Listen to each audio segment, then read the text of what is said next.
sumpah dah, wallahi, demi Allah yang nyawa aku berada dalam kekuasaan dia, kata Abu Zar, dia kata aku tidak akan meninggalkan Mekah ni. Dia kata dia bukan orang Mekah, dia orang Ghifar. Ghifar ni dia mana? Letak tempat dia antara Mekah dan Syria, tengah-tengah. Mekah dan Syam. Ghifar tengah-tengah. Dia kata aku tak, demi Allah aku tak akan tinggalkan Mekah ni, kata, hingga aku masuk ke masjid. Maksud kata ke Masjidil Haram, sehingga aku masuk ke masjid dan melaungkan dakwah yang benar ini di tengah-tengah perhimpunan orang Quraisy. Dia baru masuk Islam. Nabi kata jangan habaq kat orang, rahsia. Dia kata tak, aku takkan tinggalkan Mekah ni, dia kata, hingga aku masuk ke masjid, aku akan laungkan dengan suara yang kuat, ajak orang tentang Islam, ajak mereka masuk Islam. Nabi tak kata apa, Nabi tak bantah dia. Lalu dia kata apa? Aku pun terus pergi masjid.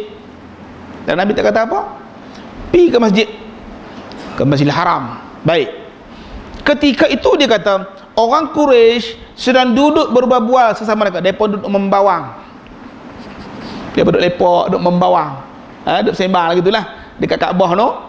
Dia kata Abu Zar, aku duduk berdiri, dia kata aku berdiri di tengah-tengah himpunan mereka. Duduk tengah-tengah lagi tu nah. Aku pun lantas menyeru dengan sekuat-kuat hatiku, dia kata, dengan sekuat-kuat suaraku, dia kata apa? Wahai sekalian kaum Quraisy, dia kata, oi orang Quraisy, sesungguhnya aku bersaksi bahawa tiada Tuhan melainkan Allah dan Muhammad adalah pesuruh Allah. Dia kata kat siapa tu? Dia kata kat orang Quraisy, dalam seramai-ramai depa tu, duk kata kat depa, duk tengah-tengah sekali. Baik, dia kata bila mana kata-kata aku itu sampai ke telinga depa, depa semua marah, bingkah bangkit terus. Depa kata jom mai semua, kita boh kawan ni. Lagu tu jom mai semua, tangkap orang ni, dia telah meninggalkan agama kita ni. Dia kata mereka serbu dia, pukul dia. Apa lagi? Pukul dia lah. Ketika itu bapa saudara Nabi Sayyidina Al-Abbas, bapa saudara Rasulullah lah, anak Abdul Muttalib. Al-Abbas, bapa saudara Rasulullah, kenal dia. Rupanya Abbas kenal dia, kenal Abu Dhar. Lalu Sayyidina Abbas pun segera melindungi aku daripada dipukul oleh puak-puak itulah. Baik, dia kata hei celaka hampa, dia bahasa lagi itulah, celaka kalian, dia kata Al-Abbas, adakah kalian ingin membunuh seorang lelaki daripada kabilah Ghifar? Hampa nak bunuh kawan ni, kawan dia ni asal Ghifar, aku tu. Sedangkan kamu, kafilah kamu akan berulang alik melalui kampung depa. Hampa nak bunuh dia ke? Saat lagi hampa pergi ke Syam, lalu kampung depa. Bila lalu kampung depa, hampa dah buh orang depa, apa jadi? Hampa lang kena jawab pasal. Jangan cari masalah. Ada gitu, macam kita orang jelutong hampa jawab leceh ni jelutong. Hampa ingat hampa ikut gitu lah. Ni jelutong ni hari hampa, ni jelutong. Lagu tu. Ni Ghifar, hampa pukul dia, bunuh dia. Sekali lagi hampa nak pergi ke Syam, singgah kampung dia, hampa pula kena tabuh. Begitu itulah. Baik. Bila depa dengar ni orang Ghifar punya ni, dengar orang jelutong punya. Tu dia fuyul lupa orang jelutong. Begitu kata, berhenti terus, tak apa-apa. Depa kena orang jelutong. Depa tanya orang Ghifar. Berhenti. Lari terus. Tapi lari pun dia kata separuh sedar lah, separuh menyawa. Tadi dah buh dah. Baik, dia kata Abu Zar, bila aku sedar, dia kata aku pun pergi bertemu Rasulullah. Sedar-sedar tu bertemu Rasulullah SAW. Nabi tengok hal aku lagu tu, dia kata keadaan aku lagu tu. Nabi kata, Abu Zar, bukankah aku dah habaq dah? Bukankah aku dah larang kamu mengisytiharkan Islam kamu? Kan jangan dah habaq dah. Kena. Baik. Kata Abu Zar, ya Rasulullah, ia adalah keinginan jiwaku ya Rasulullah. Jiwa dia mai terasa nak berdakwah lagi tu, maka aku buatlah ya Rasulullah. Baik, Nabi dengar penjelasan aku, kata Abu Zar. Nabi pun kata, Abu Zar, sekarang balik, kembalilah kamu kepada kaum kamu, balik ke Ghifar sana, khabarkan, cerita kat mereka, cerita kat orang kampung kamu apa yang telah kamu lihat dan dengar selama ni. Baik, seru mereka kepada Allah, maksudnya seru mereka masuk Islam. Mudah-mudahan Allah memberi manfaat kepada mereka melalui kamu ini wahai Abu Dzar, dan kamu beroleh pahala atas usaha kamu untuk mereka tadi. Usaha kamu ajak mereka masuk Islam, kamu akan dapat pahala. Lah dulu kita pernah cerita dah, orang kampung ni, orang kampung Abu Dzar ni, Ghifar ni, kerja apa dia? Banyaknya kerja kawak kan, kawak. Depa kan R&R. Orang dari Mekah nak pergi ke Syam, lalu ke kampung depa. Bila kampung nak masuk, buah, mai pau ala gitulah. Hampa lalu hampa bagi, tak bagi hampa kena ala gitu. Ada yang bagi, yang tak bagi kena rompak pula.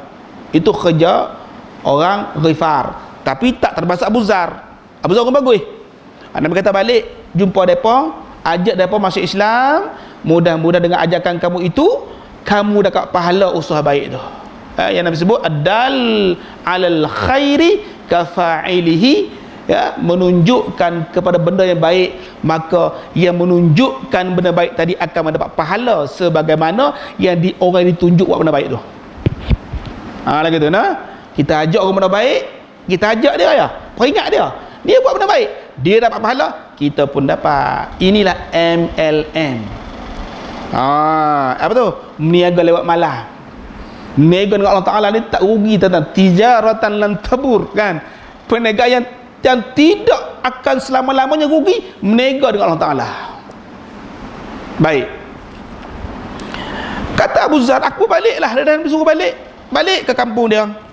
Dia menceritakan tentang Islamnya kepada saudaranya Anis. Ada dia saudara nama Anis.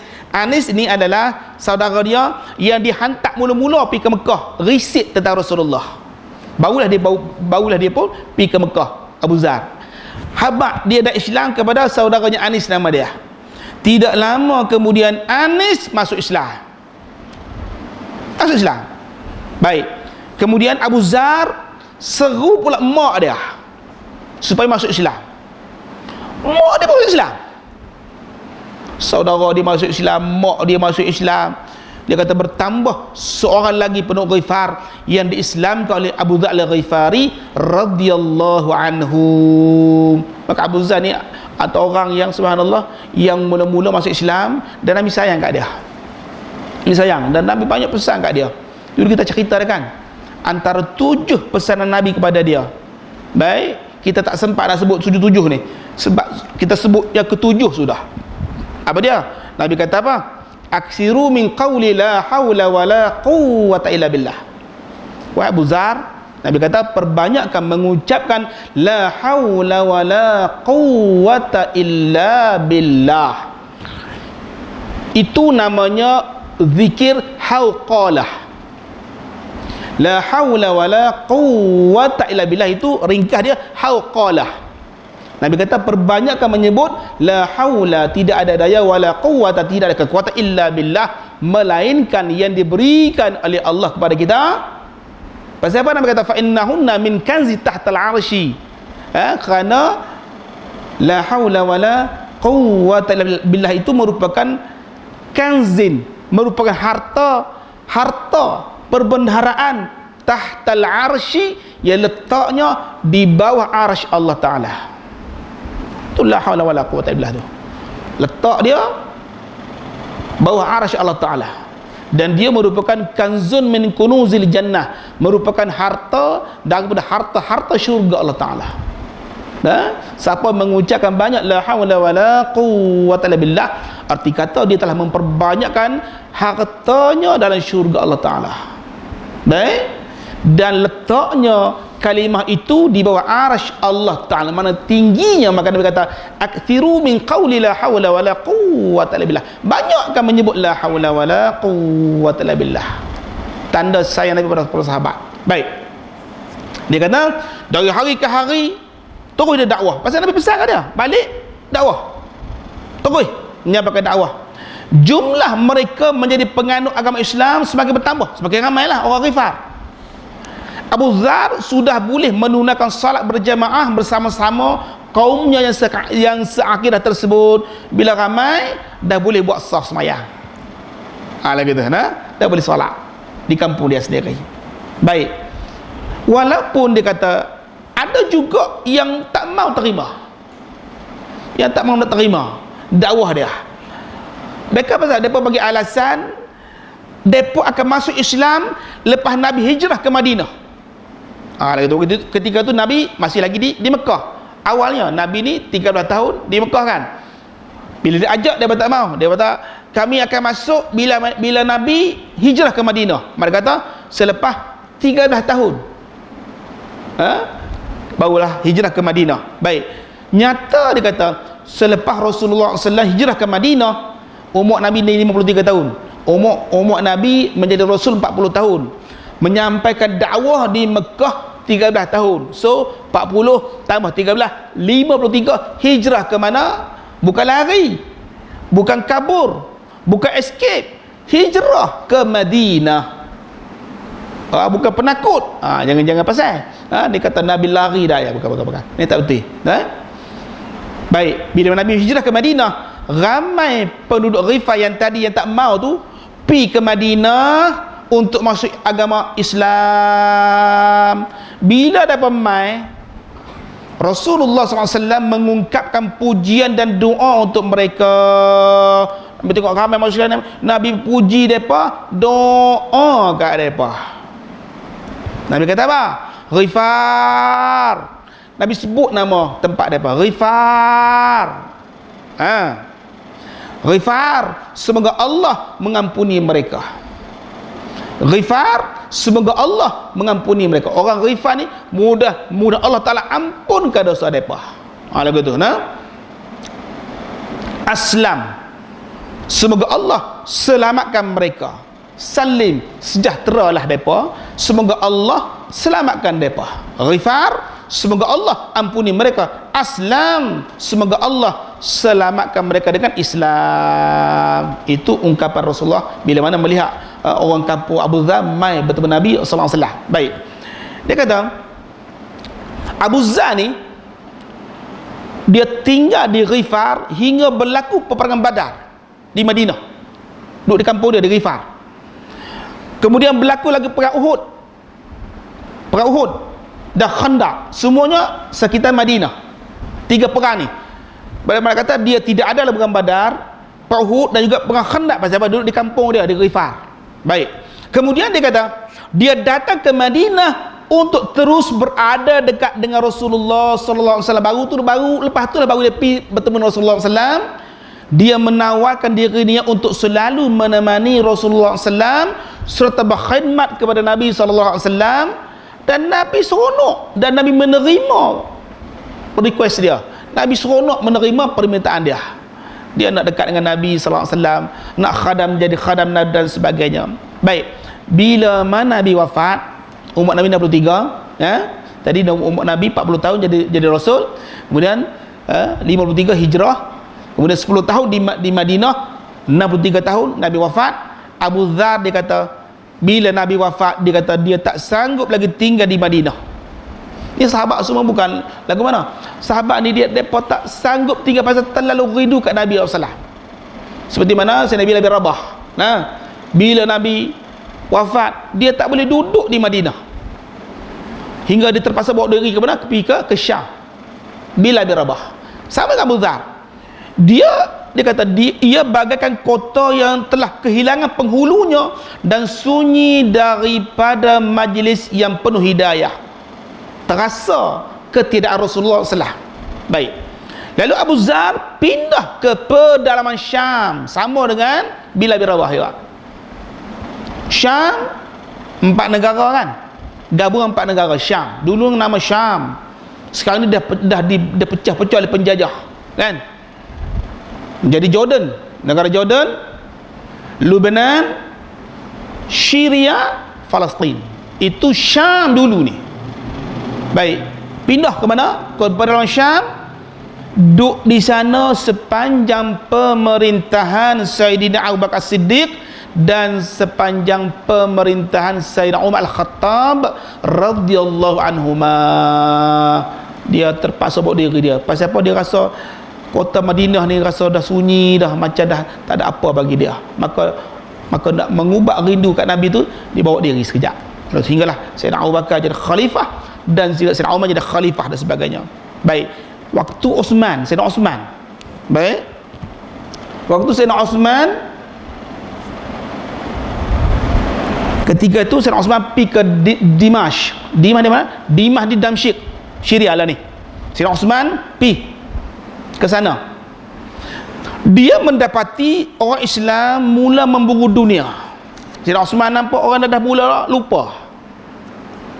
Baik. Dan tenggelam dalam kemewahan orang Islam ketika tu. Siapa tengok? Sayyidina Osman. Dia terkejut dan tak senang dengan fenomena tersebut. Lalu dia menentangnya. Tak boleh. Mana dia tak bagi lagu tu. Mana orang Islam ni jangan terlalu hanyut, jangan terlalu lara lagu tu. Jangan terlalu lupa diri dan sebagainya. Baik. Dalam Sayyidina Osman menjemput Sayyidina Abu Zar balik menetap di Madinah. Baik. Tapi dia tak boleh tinggal lama di Madinah. Dia juga memperhatikan keadaan umat Islam yang semakin gemar kepada kemewahan. Sayyidina Osman suruh balik Madinah, dia pergi Madinah, dia pun tak boleh tahan juga. Pasal apa? Dia pun tengok orang Madinah pada waktu tu juga. Tak kata, nah? Malah orang ramai juga tak suka dengan sikapnya yang tegas dan kerah terhadap hal-hal tersebut. Dia ni orang tegah. Sayyidina Abu Zar orang tegah. Baik, akhirnya untuk menjaga kesejahteraan awam, ketenteraman awam, lalu Sayyidina Osman, Khalifah Osman bin Affan memerintahkan dia berpindah ke satu tempat yang namanya Rabadah. Satu kampung di pinggir Madinah. Takut orang banyak komplain sangat, jadi masalah. Kata apa? Osman kata, pindahlah ke Rabadah ni, dekat Madinah. Duduk kat situ, duduk tinggal lama kat situ. Baik, lokasinya jauh daripada orang ramai, jauh daripada orang. Dia hidup dengan sederhana. Abu Zar ni hidup sederhana. Dia berpegang teguh dengan cara hidup Nabi SAW dan dua sahabat Sayyidina Abu Bakar dan Sayyidina Umar yang mengutamakan habuan akhirat yang kekal abadi daripada habuan dunia yang fana. Asingkan dia lagi tu. Suatu hari dia kata, ada seorang lelaki masuk ke rumah dia. Rumah siapa? Rumah Abu Zar Al-Ghifar. Dia duduk tengok di segenap rumah, penjuru rumah tu, tidak ada satu pun alatan rumah. Lagu tu, tiada suatu pun alatan keperluan rumah yang ditemuinya dalam rumah tu. Kosong tak ada apa. Baik, orang tu tanya, wahai Abu Zar, mana barang-barang keperluan kamu? Takkan rumah tak ada barang? Begitu. Kata Abu Zar, dia kata, rumah kami jauh. Rumah kami tu jauh tu. Maksudnya rumah kami akhirat tu. Maksud dia lagu tu lah. Barang keperluan yang elok semua kami hantar sana semua. Kami hantar kirim siap-siap. Orang tanya, mana sofa? Mana lansir? Tak ada. Mana periuk? Tak ada. Contoh lagu tu lah. Dia kata, rumah kami jauh, kami dah hantar semua pergi sana. Ini Sayyidina Abu Zar dipandang jauh ke depan, akhirat lagu tu, nah? Baik. Jadi lelaki tu fahamlah maksud tu. Dia kata apa? Tapi kamu juga kena perlu benda tu, kan? Keperluan semasa di dunia ni. Kata Abu Zar, tetapi empunya rumah tidak akan biarkan kami kekal di sini. Yang punya rumah ni tak bagi kami duduk lama kat sini, dia kata. Maksudnya Allah Ta'ala tak bagi pinjam lama lah rumah tu. Lepas tu meninggal, habislah lagu-lagu tu lah, kan? Baik, itu jawapan dia. Sikit lagi dengan Malaysia. Baik, pernah dia kata Gubernur Syam mengutuskan 300 dinar kepada dia. 300 dinar ni 300 wang emas dinar. Dia pesan kat dia, guna duit ni untuk keperluan kamu, beli barang dan sebagainya. Dia tak mahu, tuan-tuan. Dia kata apa? adakah Gubernur Syam tak menemui seorang hamba Allah yang lebih hina di sisinya selain daripada aku? Baik, jawapan tak mau. Akhirnya pada tahun 32 Hijrah, Allah telah menjemput hambanya mulia ini yang lagi kuat beribadah, zuhud, kembali kepada Allah Ta'ala. Seorang yang pernah sifat Nabi sifatkan perangainya, kata Rasulullah, ma aqalatil ghabra'u wala azalatil khadara'u min rajulin asdaqu min Abi Dzarrin, kata Rasulullah, tidak ada seorang lelaki pun yang ditadahi bumi, tidak ada seorang lelaki yang ditadahi bumi dan dinaungi langit yang lebih benar daripada Abi Dzar ini. Itu puji Nabi kepada dia. Dia wafat pada tahun 32 Hijrah. Itulah sahabat Rasulullah sallallahu alaihi wasallam. Insyaallah kita dapat mengambil sedikit pengajaran daripada kehidupan para sahabat baginda Rasulullah sallallahu alaihi wasallam. Allah alam. Auzubillahi minasyaitonir rajim. Bismillahirrahmanirrahim. Alhamdulillahirabbil alamin wassalatu wassalamu ala asyrafil mursalin wa ala alihi washabbihi ajma'in. Allahumma ja'al jam'ana hadha jam'an marhuma wa tafriqana min ba'dihi tafriqan ma'suma wa la taj'al lahum fila wala mana wala man yatsba'una shaqiyya wala matruda wala mahruma. Rabbana atina fid dunya hasanah wa fil akhirati hasanah wa qina adzaban nar. Sallallahu ala sayyidina Muhammad wa ala alihi washabbihi wa barik wasallam. Walhamdulillahirabbil alamin. Taqabbalallahu minkum. Subhanakallahumma wa bihamdika asyhadu an la ilaha illa anta astaghfiruka wa atubu ilaik. Assalamualaikum warahmatullahi wabarakatuh.